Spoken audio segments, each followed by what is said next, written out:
Madrasah Diniyah Takmiliyah Amiliyah Masjid Al-Huda menggelar imtihan dan pertunjukan tari bernuansa Islami sebagai wujud rasa syukur karena telah menyelesaikan pendidikan agama. Dengan mengenakan pakaian yang dihias, anak-anak santri Al-Huda ini menunjukkan kebolehannya dalam menari. Madrasah Diniyah Takmiliyah Amaliyah Masjid Al-Huda yang berlokasi di Jalan Sukarajin, Kecamatan Cibenying Kidul, Kota Bandung, menggelar imtihan dan pertunjukan tari bernuansa Islami sebagai wujud rasa syukur karena telah menyelesaikan pendidikan agama. Dengan mengenakan pakaian yang dihias, anak-anak santri Al-Huda ini menunjukkan kebolehannya dalam menari. Suasana pun meriah karena disaksikan oleh para orang tua yang merasa bangga melihat anak-anak mereka lulus di tahun pertama.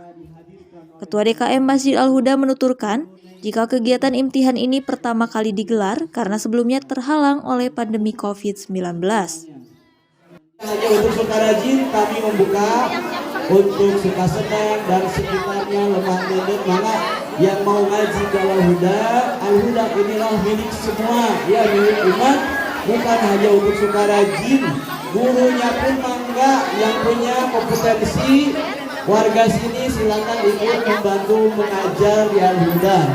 Begitu di sini kekurangan, maka dari luar juga bersama-sama kita didik ya anak-anak mitra pendidikan di Al-Huda. Rencananya imtihan dan kreasi seni ini akan digelar rutin sebagai apresiasi terhadap para santri Masjid Al-Huda agar lebih rajin dan semangat dalam membina ilmu agama sebagai bekal dalam menjalani kehidupan sehari-hari. Dari Kota Bandung, Jawa Barat, Ibnu Rosyad melaporkan.